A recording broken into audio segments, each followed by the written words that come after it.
and welcome to Monkey Broadcast. Let's just call it a podcast at this point, with me, the Johnny Monkey. Do-you, and me, Sven the Crusader. Dude, damn you just started. Well, it's a celebration of the Doctor Who. I guess we can be forgiven. By everyone except YouTube's copyright system, mate. Well, at least we can say we didn't use any official version. We certainly didn't do that. Yes. Anyway. If that was an official version, I would have to wonder where all the BBC's budget went. Oh, jeez. So, yes, as we very strongly hinted to in this introduction, this episode is Doctor Who themed, because about 2 or 3 days ago, at the time of this recording, on November the 23rd, 2013, to celebrate Doctor Who's 50th anniversary, they released an hour-long special Doctor Who episode known as Day of the Doctor, amongst other things, and oh boy, that was a pretty amazing show, I've got to say. Yeah, like, where do we even begin with this? We've been waiting for 3 days to fanboy about this. That's a good point. I think probably the best way to begin, as a kind of build-up, along with the special, there are also mini-episodes, I guess you could call them.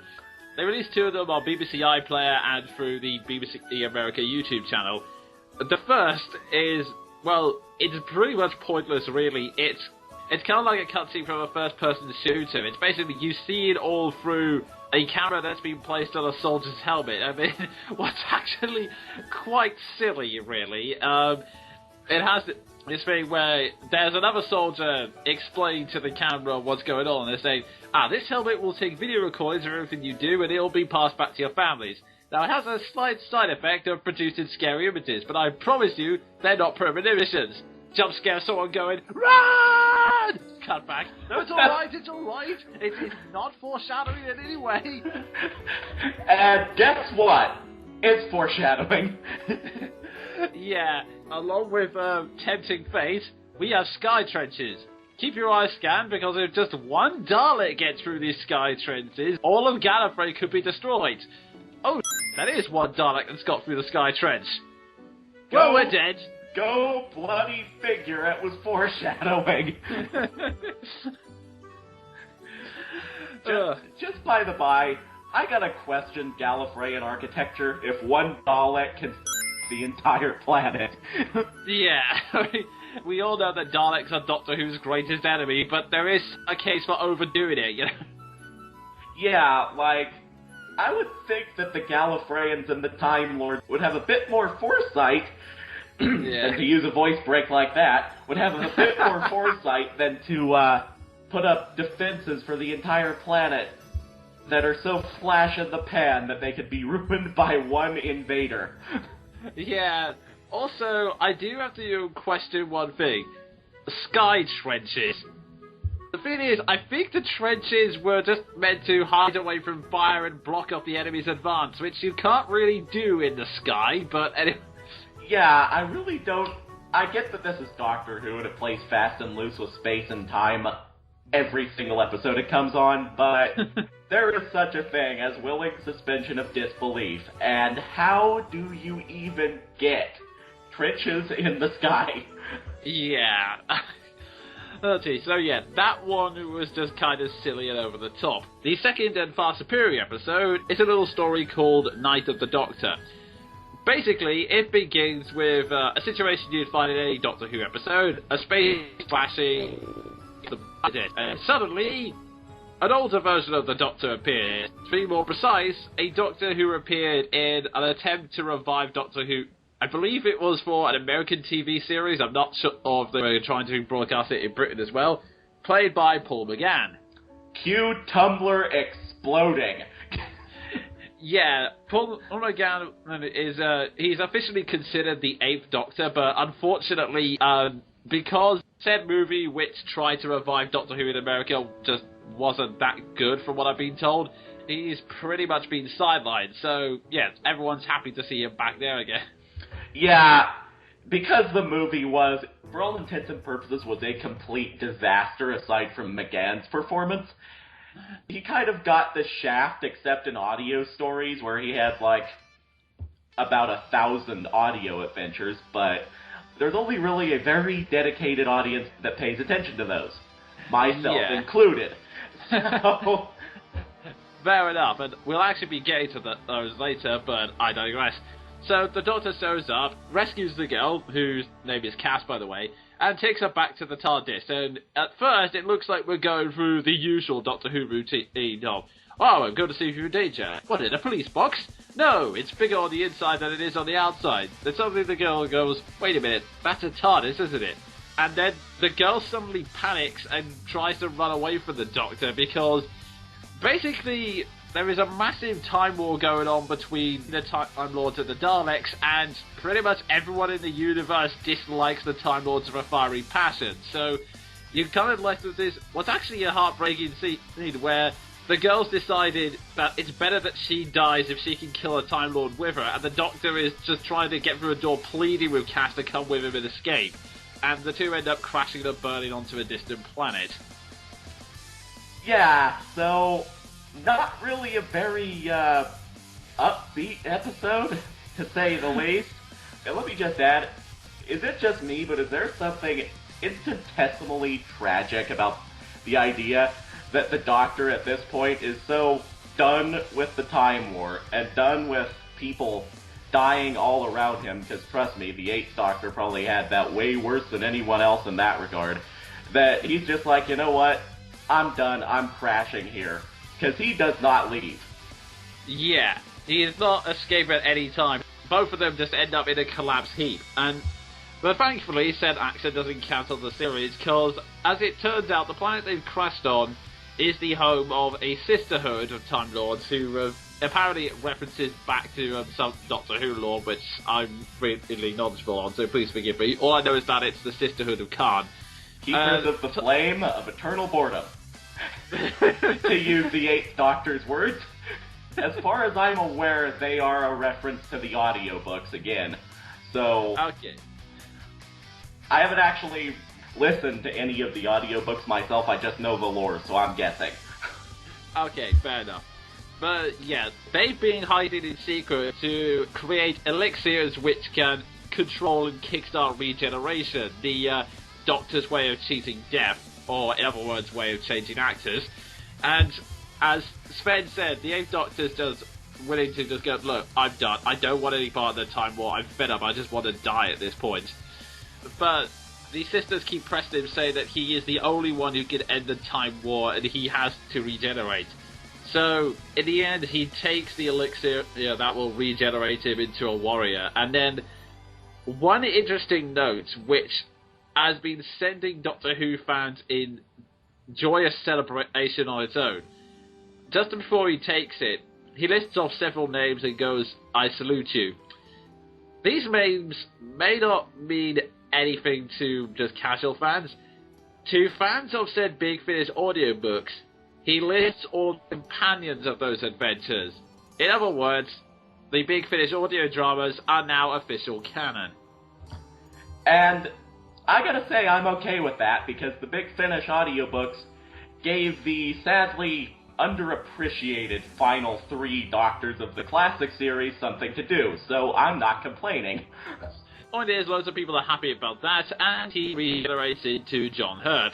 Now, it's kind of a cheat the way they did this, because if you recall our previous Doctor Who special, me and Sven mentioned that there is now a mysterious figure who apparently forsake the name of the Doctor by committing a crime that was so incredibly horrible. And his official name is now the War Doctor. And apparently he exists between the 8th and the 9th Doctors. And the only reason he's not called the 9th Doctor is because it would confuse all the numbers at this point. Yeah, and at this point that would just be so many different levels of awkward, because we've had, 8 years to get used to calling Christopher Eccleston 9, David Tennant 10, and Matt Smith 11. Yeah, I'm not 100% sure what to think about this. On the one hand, from behind-the-scenes stuff, I can understand why they had to create this Doctor, and I have nothing against John Hurt's character or the performance he gives, as I'll get into in the main discussion. I guess you could say it doesn't really count because it's an artificial generation and not one spawned on the spur of the moment, therefore created out of necessity and not really a Doctor. On the other hand, though, I will repeat an argument I raised in the last Monkey broadcast we did where we discussed Doctor Who. Why is it that we've been making out that this guy is such a big secret if the Doctors won't shut up about what he did? Yeah, that was what kind of actually disappointed me about the whole John Hurt plotline, even though, as you said, I have nothing against the character or the man's performance. We'll get into that later. But that's what disappointed me from a writing perspective. The fact that the Time War isn't a secret. We knew what he did. In fact, the Time War was Nine's entire character. Exactly, that was the thing. The whole point of Nine was that I've recovered from destroying all the Daleks and Gallifreyans, and I like it. Yeah, and we're acting like this is a secret? Yeah, I mean, I can understand why this whole special was built around the Time War, because they've been building it up for so long, but again, the whole secrecy thing, the build-up is just... And furthermore, if you were going to cover the Time War, why didn't you just have Paul McGann come back properly for the special, and just make him the War Doctor like we always thought he was, because there was no point of having a forgotten Doctor, because the Time War's not a secret?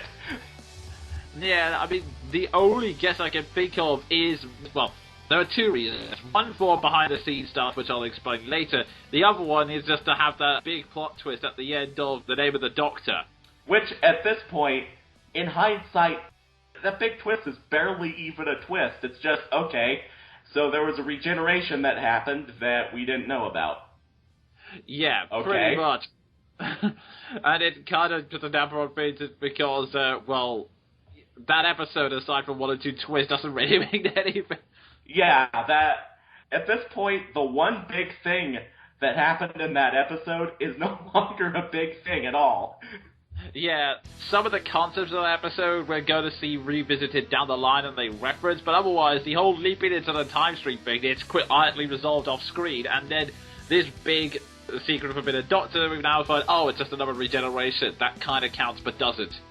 So, yeah, I really don't see the point, because, like I said, unless there is something I am horribly missing, they really could have just gotten Paul McGann to come back properly, because he'd been clamoring to since 2005.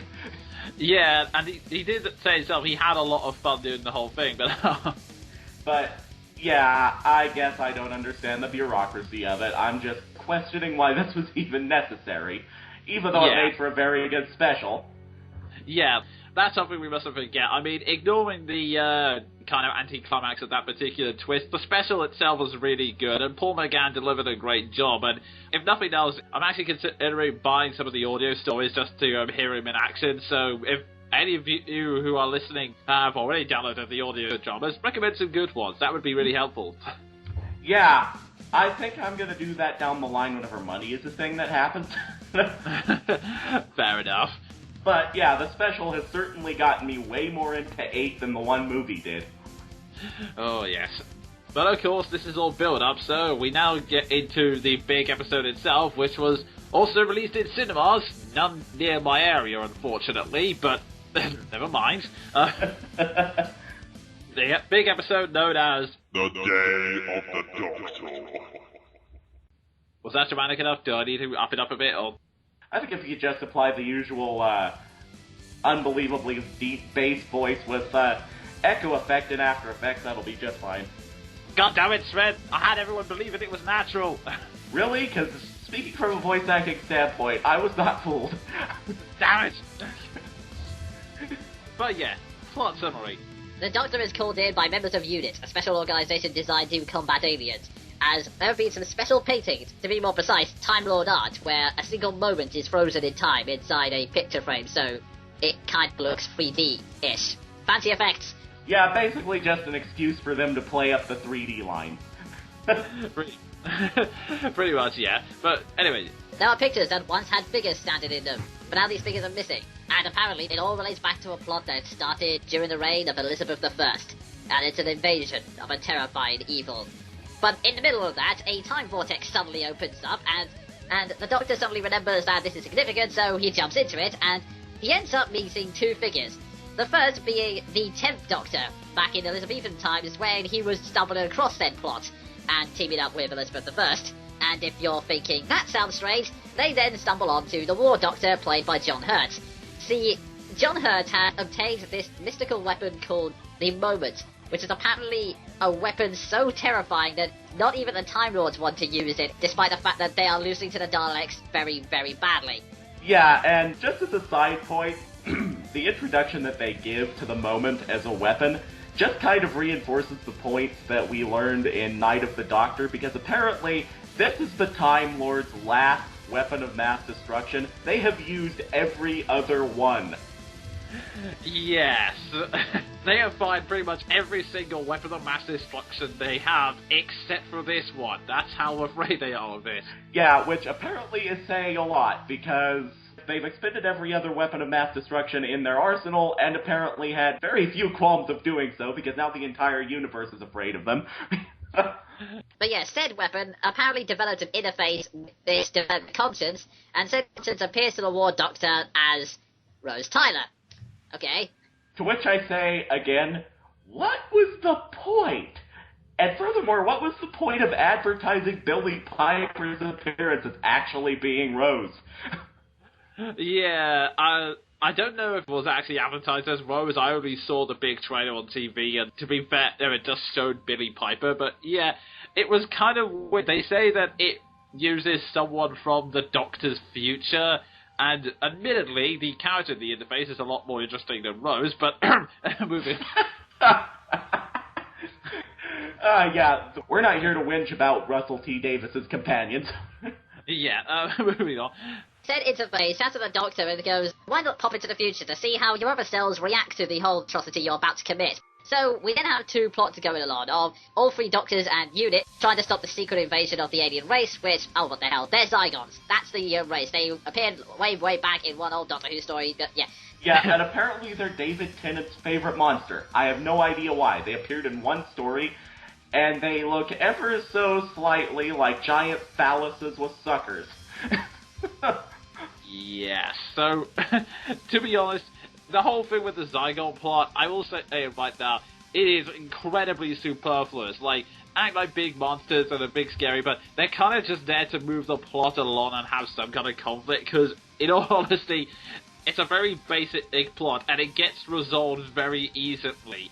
The main plot line is all three Doctors meeting up, and the other two Doctors treat the War Doctor with resentment because they don't realise that he hasn't actually committed said atrocity yet. Whilst John Hurt's character, the War Doctor, is trying to decide whether or not he should go ahead and activate the Moment based on how he sees his two future selves. Pretty much. It's way more interesting than the invasion plot. Yes, because we get to have all three Doctors bouncing off each other, and it's kind of funny in that they do find elements they like about each other, but at the same time they're very quick to make fun of every single strange characteristic every single Doctor's had. Like, they make jokes about how David Tennant seems to be constantly kissed by women in the future. Yeah, and then there was one of my favorite exchanges of the episode where Eleven is explaining to Clara and UNIT through the time vortex what's going on, basically, and he says, It's a timey-wimey thing. And the War Doctor pitches in and says, timey what? And Tin just covertly in the background tries to look inconspicuous and says, I have no idea where he gets that from. Yeah, that was one of my favourite lines. And other one is a lot of, to please those who have problems with Matt Smith, which, again, we don't, but I still like the joke anyway, when John kind of goes to Matt Smith and goes, can you talk about waving your hands about? Yes! No! Never mind! And then, of course, there's the classic, which I think you can agree with because you've echoed similar sentiments, what with the whole sonic screwdriver Kamehameha. They're screwdrivers. What are you going to do? Assemble a cabinet at them? Yeah. Oh, dear. Yeah, this episode's full of little nods and jokes like that, which made it a lot of fun. But it also kind of adds to one interesting scene where I love the acknowledgement of the different writing styles of the two eras, but it also serves a serious character plot as well, because there's like one moment where they're all trapped in a dungeon, and John Hurt's character, egged on by the Rose Tyler interface, asks the new doctors, have you ever counted how many Gallifreyan children died that day? And what's kind of interesting is that the 11th Doctor just kind of shies away from it, like, oh, I don't really count it. I might have done once, but I forgot. And then the 10th Doctor, David Tennant, suddenly goes 4,200 million. And Matt Smith goes, oh, I guess I just forgot. And I goes, how do you forget something like that? And the reason why I like it is that it shows like vast contrast between the two eras, how Russell T Davies nearly always seemed to write the Doctor as a tragic soul who always seems to be remembering his regrets, and David Tennant particularly, he had to do a lot of scenes where the Doctor's looking melancholy and regretting pretty much everything he's ever done, ever. And then Matt Smith is always playing the Doctor as a kind of happy, jolly, over-the-top figure who has regrets, sure, but never really pays any attention to them, if that makes any sense. Yeah, I get what you mean. It's actually a very profound contrast whenever it's brought attention to.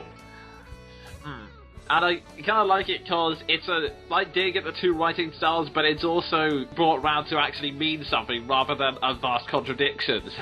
Yeah, which between all the questionable parts of both Davis and Moffat's writing, it's nice for something to make sense. Yeah. Oh yeah, it's really fun to see all the characters bouncing off each other, and what the invasion plot does lead to some cool action scenes, but again, it's swept under the carpet pretty much 2/3 of the way through. The main reason being, it's just an excuse for Matt Smith and David Tennant's Doctors to do something awesome so that it convinces John Hurt to go ahead with it. Otherwise, I don't know, it's goofy fun, but it really doesn't accomplish much in the long run, I'm gonna say. Yeah, I mean, on one hand I liked it because it reminded me of the parts of Russell T. Davis's episodes that I really did like, and that being the standalone, old-style, campy sort of Doctor Who episodes that's just focused around that story, the episodic story, rather than the long, drawn-out, usually horribly written stories that Stephen Moffat pumps out. Good point, yeah. But at the same time, all it really proved to me is that apparently Unit hires 4th Doctor cosplayers. Pretty much, yeah. But yeah, it's silly fun, and you got like a cool moments out of it, but it can't be denied it's not quite as interesting as 3 Doctors in the rooms. Yeah, it's basically just a framing device to get the 3 of them all in a room. Yeah, pretty much, and just to move the plot forward where it needs to go. The only thing I would consider a weakness or annoyance, or that the few moments of the specials where which, oh god, really, they're doing this, is Elizabeth I herself. Yeah, I think I can kind of see where this is going. Yeah, I mean, putting aside the fact that it's basically historically inaccurate and makes one of the strongest queens in English history out to be, well, yeah, there's really no specific way to put how the episode makes her out to be, but it is completely contradictory to how we know that the real Elizabeth I was. Yeah, I get what they were trying to do as part of the joke, because there's this running joke which has been kind of funny, because since the Zygons are shapeshifters, we have David Tennant suddenly launch into grand speeches about how he's figured everything out, and there's like one moment where when we first see him and Elizabeth I, like Elizabeth I kisses the Doctor and agrees to his marriage proposal, and then the Doctor goes on a long list saying, "You're clearly an alien shapeshifter. I have a device that detects shapeshifters, and I know full well that Elizabeth I is not some flimsy who would fall in love with the first guy who tried to kiss her." And then, as a twist, it's revealed that that was the actual Elizabeth, and it was a nearby horse. I get that. That was a funny joke. Unfortunately, they had to be stuck with the fact that they had a caricature that would make Elizabeth from Blackadder go, oh my god, what the hell are you doing to me? Yeah. Honestly, the most mileage I got out of the whole joke of the 10th Doctor just never actually figuring out the Zygon was where he corners a rabbit and goes on this long spiel about how he's the oncoming storm and the bringer of darkness, and then he says, and you're basically just a rabbit, aren't you? Oh yeah, that was a good one. That was the most mileage I got out of it, because the rest of the joke makes the history nerd inside me, or the history nerd that is me, weep. Yeah, pretty much. And it just got unfortunate because we were stuck with this really unsubtle caricature throughout the entire thing.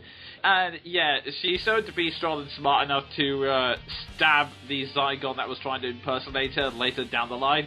So before anyone gets mad, this isn't so much a feminist thing, this is so much of the character was just annoying to watch thing. Yeah, the character was annoying to watch and mostly was horribly out of character and historically completely inaccurate. Mostly, yeah. Aside from the Zygon thing, that was pretty damn cool. Yes, that was cool. Like I said, apart from that, it works as a framing device and it's perfectly fine and inoffensive. And he mentioned that it's all about the three Doctors getting together.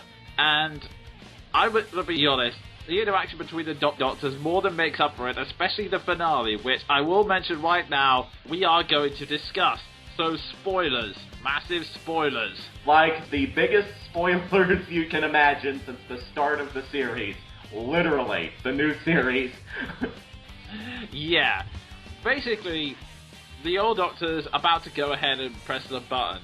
And then the 10th and 11th Doctors show up and they say, okay, you know what, we're not going to force you to do this alone, we will help press the button. And then, as they're about to do this, they have kind of a peek, and Clara's in the background saying, you told me you destroyed the Time Lord, but I never thought you, my version of the Doctor, would be capable of doing it. And then suddenly, Matt Smith gets an idea. Since Time Lord Art has this weird ability of freezing things in time, he suddenly thinks, wait a minute, if the Daleks are surrounding the planet on all sides and firing on each other, what if we just took Gallifrey out of the equation, so the Daleks would destroy each other in the crossfire, so as far as the universe is concerned, both sides destroyed each other. This then leads to a pretty awesome sequence, as all three Doctors get into their TARDISes and fly straight at Gallifrey to activate this stasis cube type effect, at least that's what they call it. Now, this is pretty awesome in itself, and I was thinking, oh yeah, this is going to be an awesome finale. The three Doctors managing to stop Gallifrey. And then suddenly the Gallifreyans on the ground say, but it's impossible. The calculations alone would take 100 years. And Matt Smith's Doctor says, hundreds and hundreds of years to be precise. But thankfully, I've been thinking about it for a long time. And then loads of other TARDISes show up with every single incarnation of the Doctor on board. Yeah.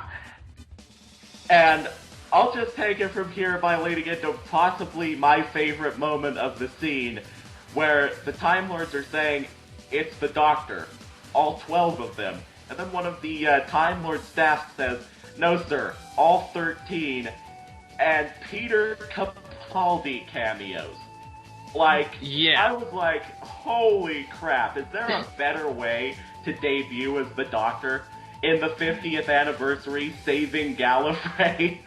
Yeah, that was a really awesome moment, and it makes sense that all the individual Doctors would jump in to help with that. I mean, okay, when you get right down to it, the comm image is basically just a bunch of archive footage of them operating their individual TARDISes, but it was a really cool moment nonetheless, and it was just, like you said, it played over expectations, because I would have been satisfied with just the three, because they had brought up the, one of John Hurt's calculation. Matt Smith would have already finished it, because they've been working on it throughout their entire lives. I was willing to just accept that it was the three of them, but to have, but all of the Doctors coming in was a massive surprise I didn't expect. Now, I did not expect Peter Capaldi to come in, that threw you for a loop, and yeah, it's just archive footage and a brief shot of Peter Capaldi's eyes, but that was just such a great scene, really. Yeah, and let me just remark, never before have I seen the fandom on Tumblr lose its mind over a pair of eyes like that before.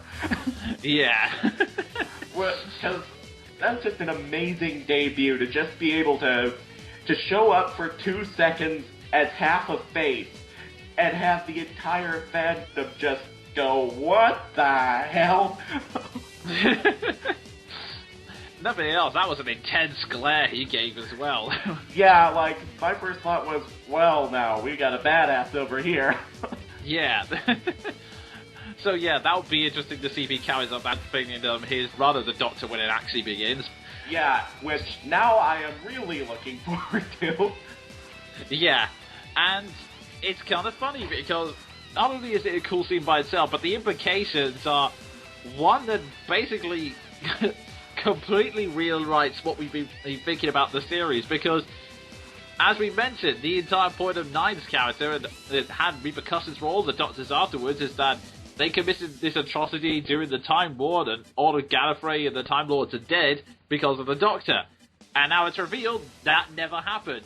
And the reason 9 and 10 and partially 11 have this burden on their souls is because, thanks to this vortex created by the Rose-Tyler interface, when time resets itself, no one remembers it. So the Doctor just kind of assumed it.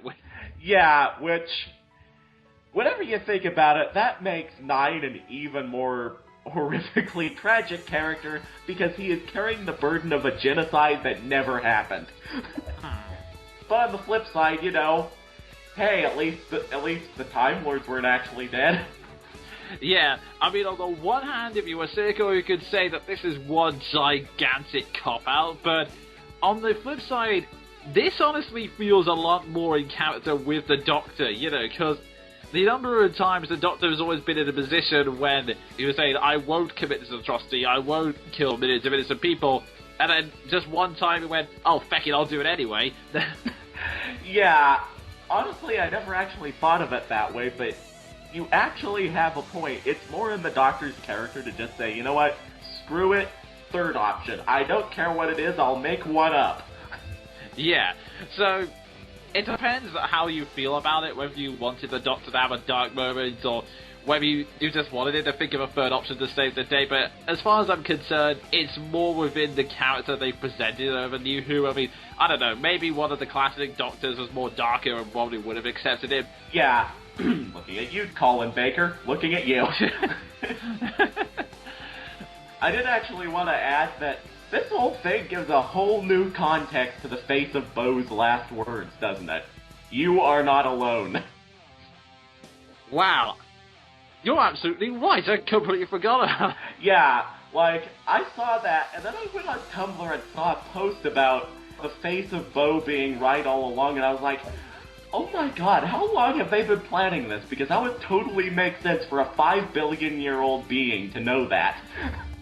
Yeah, I think it may be one of those happy coincidences, because in fairness, some people have also speculated that the whole Gallifrey is actually there for this Moffat making a jab at Russell T Davies again. Yeah. And admittedly, I can kind of see that, because in the whole goodbye scene between the Doctors, which, again, was another great scene, there's, like, one very clear jab at this writing, where the 10th Doctor, Tennant, basically goes to Matt Smith and says, okay, look, the time screw-up is going to erase our memories anyway, so would you please just tell me where we end up? And the Doctor explains that he's been to Tresolor and finds out that they died in battle, and Tennant goes, well, you better find another destination because I don't want to go. Walks out. And then Matt Smith sort of went, oh, he always says that. Yeah, which, incidentally, also served to punch basically every big major Tennant fan right in the feelings. Yeah, it was kind of a jab to both Russell T Davies and that, because for those of you who didn't see The Journey's End, that was the Doctor's last line before regeneration, which some people have cried over, others have gone, seriously? Yeah, I mean, it's arguable because it's just the hallmark of Davis's writing. just campy and over the top, really.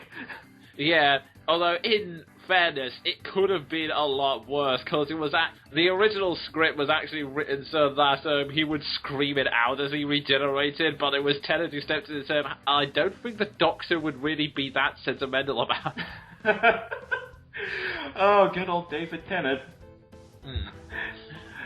But yeah, it definitely could have been worse. I mean, Colin Baker's last words before regeneration were, and I quote, carrot juice. Okay, that's a new one. Now we got to read. Yeah, I mean, Tennant's farewell was typical Davis style, but hey, at least it had more dignity than carrot juice. Yeah, I don't think we have any problems there. But yeah, Gallifrey now being alive has some bigger implications beyond just all the shaking up of continuity we were talking about. Because in one scene towards the end, which I've got to be honest, no matter how they try to brush it off, doesn't make a damn lick of sense. Tom Baker, as in the Fourth Doctor, suddenly just wanders in and explains that, oh, well, this painting is called Gallifrey Falls No More. You all succeeded and it is out there somewhere. It's like, wait, what? Yeah, I don't care how anyone tries to play that scene, be it as the Fourth Doctor or a later iteration of the Doctor revisiting old faces. Seriously, that's how it's kind of presented. It makes no sense to me. None. I don't think it makes sense to me either, because they tried to brush it off as, oh, I don't really know what I am. I mean, I might be the Doctor retired, I might be Tom Baker, I might be the Fourth Doctor, I might be someone else entirely, who knows? The point is, plot dumping! Pretty much, it was just an excuse to get Tom Baker in the episode somehow. Yeah, I mean, he was cool. All I did like that incarnation of the Doctor, but I'm sorry, it just didn't make any sense having him now. It really did not, because he just comes in out of stark nowhere. The only foreshadowing we get to it is literally 5 seconds before his appearance. Oh, by the way, there's an old man looking for you. Pretty much. That is basically all the lead-up we get. But yeah, the implication is, after that baffling scene, the Doctor brings up that in what is yet another really cool shot, and a nice little monologue by Matt Smith, he explains that he's been wondering where he's been trying to get to with all of his travelling, and he decided that he now knows his destination, home, the long way round. And we see an image of Gallifrey in all, well, maybe not all of the incarnations of Doctor, at least 12 of them, standing in front of Gallifrey in what is, frankly, a really cool shot, even if they are waxworks or CGI or whatever. Yeah. It was an awesome way to end the episode. Yeah. So that's gonna be... I don't think it's gonna be the focus of the Christmas special. From what I can tell by the teaser trailers, the main focus of that is Tresor, which I'm surprised they're trying to resolve it this early, but... Yeah. Yeah, I thought they would stretch that one out a bit longer, since it was played up to be this big thing in the name of the Doctor. I mean, it is where the Doctor dies, so... Then again, knowing the show, they're probably going to make it so that's a fake-out too. Yeah, I mean, they've already turned one plot twist in the name of the Doctor into an anti-climax. True.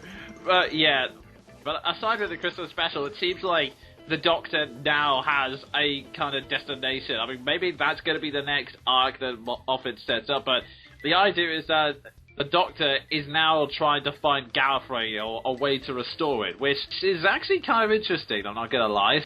Yeah, and I will say this. Anything that gives them a potential excuse to put Timothy Dalton back in the role of Rassilon, I'm all for. Fair enough, yeah, Timothy Dalton does have a sense of gravitas, even if the role of Rassilon didn't, but anyway... Yeah, I mean... It's not even the character that I want, it's just hearing Timothy Dalton again. Yeah, whether it's going to be like the standard Doctor Who arcs, where the episodes are going to stay the exact same, but the last 5 minutes have a little bit of foreshadowing towards it, or whether it's going to turn the next series into an actual serial that plays out episode by episode in a continuous story, we've yet to see. But it is gratifying that we now know the general direction the Doctor's going to be aiming for the next couple of arcs or so. Yeah, and really my only hope, as far as that arc is concerned, that potential arc at least, is, dear God, Moffat, please don't screw this arc up like you have the last few long drawn-out stories you've tried to do. This is an awesome concept. Yeah, I think the problem with the previous Moffat arcs is that they've been good concepts, but the problem is he doesn't really know when to stop. Like, the first season of Moffat, it's run, the crack and the Doctor appearing at different points in time. That was well done, that made sense, and it tied together into its whole story. The problem is, ever since then, he's had to create one plot twist that leads straight into another, and that's the main problem with...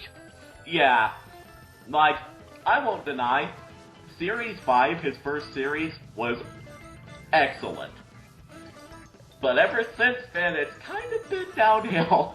In fairness, he's made big shake-ups to the series, like making the Doctor an unknown again for a brief amount of time, introducing another regeneration, so it's good that he's keeping the series fresh. The problem is, apart from the really shaky stories that keep appearing every now and again, it's also the fact that the arcs will continuously drawn out over and over and over again, and sometimes he doesn't get enough space to do them all. Like, the whole Clara time streaming thing, I wouldn't have minded that so much if there was actual build-up and we were given, like, more character to Clara, in a sense. Yeah, more character aside from existing as a space-time anomaly. Pretty much. I mean, don't have no problem with Clara, it's just I wish there was more to her to make me really care about her in a sense. Otherwise, she's kind of fun, but just sort of there. I mean, the most fun element recently was brought up by Roy Havenstone when I found out that she also voiced Media from Xenoblade, which... Oh god, that's true! I completely forgot about that. Yeah, so... Now occasionally I listen to her voice and imagine her blowing up robots, because she was to play the spellcaster in that game. So. You know what? That does make it infinitely better. Yeah, but I see exactly what you mean.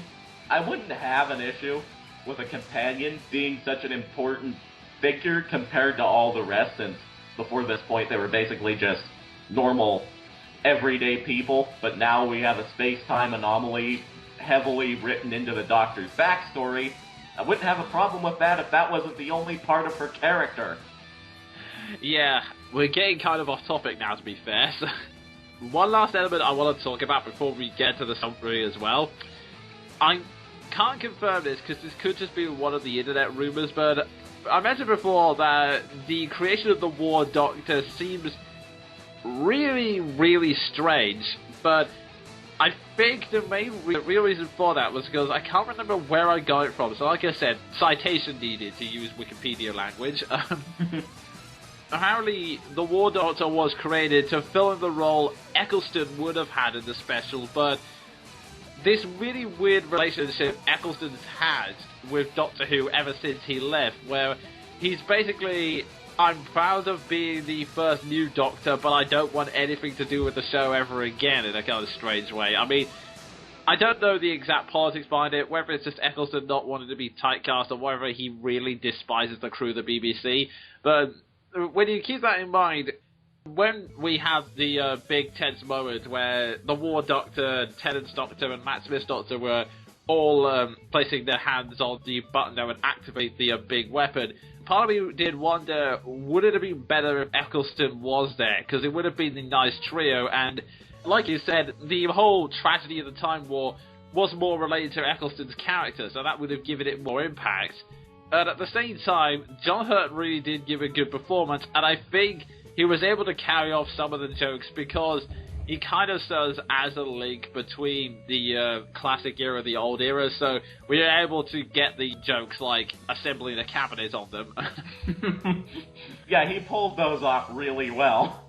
if it had been Eccleston's Doctor, you would have had a case of popcorn the kettle black, really.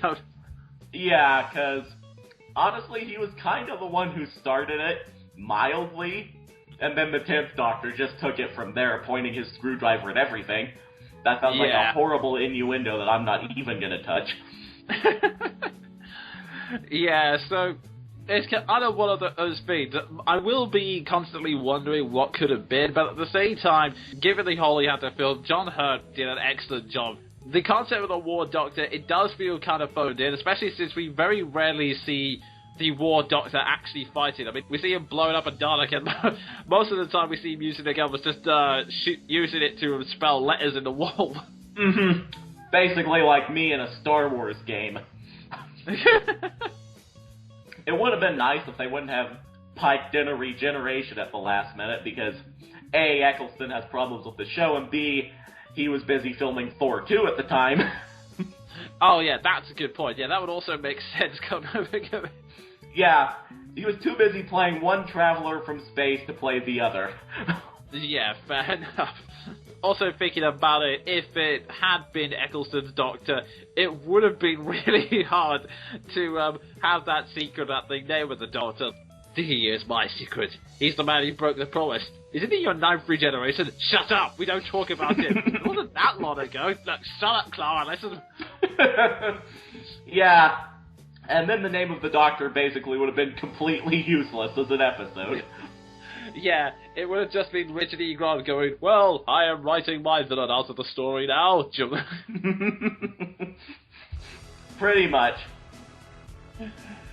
Oh dear. But yeah, my final thoughts on Day of the Doctor. A lot of fun. Obviously, this is not an episode for new fans to join. No, it is a continuity avalanche. But if this was your first episode, you poor person, why would you do that to yourself? For any other Doctor Who fan, even if you're just a very casual fan, this was a great ride. There was something for everyone. There were jokes about the old generation as well as jokes about the new generation. The acting was absolutely superb. There were loads of great story moments, both of the oh my god, it's silly but I love it variety, and the wow, this is very serious and thought-provoking type as well. Yeah, I pretty much agree with you. For what the writing crew had to work with, this was pretty much the best 50th tribute we could hope for. And yeah, I may mostly intensely dislike Stephen Moffat as a writer, but I have nothing to complain about, really, in terms of this episode, except that gripe about Elizabeth I, which still makes the history nerd that is me weep. Yeah, you've got the problem that is Elizabeth, and the fact that the Zygon invasion is really just a framing device that has no significance on anything, but aside from that, congratulations to the BBC and everyone else, this was a terrific job. I think you'd be hard-pressed to find anyone who actively dislikes it. Yeah, and if you do, chances are they're just someone who really does not like Stephen Moffat, which is fair enough, but in this case, I honestly have nothing that I can say to complain about, really, except for those gripes. Yeah, I mean, I did, actually, funny thing is, I did go on IMDb and I saw one negative review, but it started off with, this is something only Doctor Who fans can love, and I just stared at it thinking, wasn't that the entire point? But never mind. Yeah, in that case, it's just someone who obviously did not get the point. Kinda like, to go really meta and use a musical reference, kinda like all the people who called Ed Guy's latest album, Age of the Joker, too comedic. Dude, have you not been listening to this band? They are nothing but comedic. Oh dear. But yeah, that's all I can say. Great, awesome, great. Yeah, basically, insert the fangasm we've been holding back for the last 3 days, and that's about it. Now I kinda look forward to Christmas and kinda don't because A, no, I'm really eager for Peter Capaldi, but B, Matt Smith leaving. Yeah, that's the kind of sad thing, and I guess in that sense, the Treasure might be a good place for Matt Smith to end his run, even if it's supposed to be when all of the Doctor ends, but never mind. Yeah, so I kinda look forward to that, and as a side note, it's really sad, but at the same time, it's very poetic that saving Gallifrey would be the last thing this Doctor ever does, because, hey, for once he gets to regenerate with no regrets. Oh, yes. Yeah, that would be awesome. But anyway, that's all of our thoughts on the episode, and until Christmas, or whenever the Doctor Who series is again, that's all we have to talk about for the moment. So, until the next time we talk about Doctor Who, or maybe something else, that was me, the Jonin Monkey. And me, Sven the Crusader. We will see you whenever, at some point in time and space and relative dimensions. Paradox. Basically Stephen Moffat. Bye, folks.